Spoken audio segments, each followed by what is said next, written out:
നിന്റെ ജീവിതത്തിന്റെ പ്രതികൂലങ്ങളിലേക്ക് തിരിഞ്ഞു നോക്കി, പ്രതിസന്ധികളിലേക്ക് തിരിഞ്ഞു നോക്കി നീ നെടുവീർപ്പിട്ട് കഴിയുകയാണോ? നോക്കുന്നിടത്തെല്ലാം പരാജയം. നല്ലൊരു ബിസിനസ് തുടങ്ങാമെന്ന് വിചാരിച്ചു, ബിസിനസ്സിൽ പരാജയം. നല്ലൊരു ഭവനം വെക്കാമെന്ന് വിചാരിച്ചു, ലോൺ എടുത്തു, പക്ഷേ അതും പരാജയം.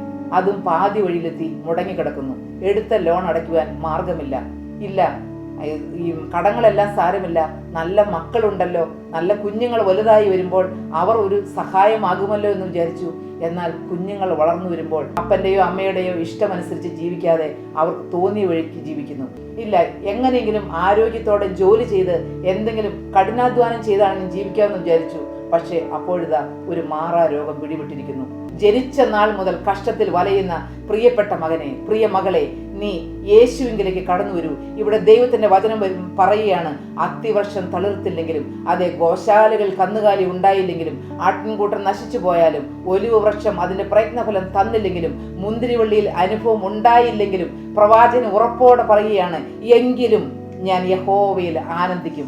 എനിക്കൊരു രക്ഷകനുണ്ടല്ലോ, എനിക്കൊരു നല്ല കർത്താവുണ്ടല്ലോ, എന്നെ സ്നേഹിക്കുന്ന ഒരു ഉടയവനുണ്ടല്ലോ.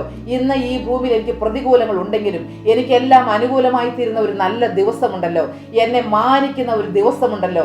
ഇന്ന് ഞാൻ മാന്യത ഇല്ലാത്തവളെങ്കിലും ഇന്ന് ഞാൻ അപമാനിക്കപ്പെടുന്നുവെങ്കിലും എന്നെ മാനിക്കുന്ന ഒരു കർത്താവ്, വീണ്ടും വരുന്ന ഒരു കർത്താവ്, എന്നെ സ്നേഹിക്കുന്ന കർത്താവ്, എൻ്റെ കണ്ണുനീരെല്ലാം തൻ്റെ തുരുത്തിയിലാക്കി സൂക്ഷിക്കുന്ന കർത്താവ്, എന്നെ സ്നേഹിക്കുകയും എന്നെ മാനിക്കുകയും എന്നെ വാത്സല്യിക്കുകയും ചെയ്യുന്ന ഒരു ദൈവം ജീവിക്കുന്നു.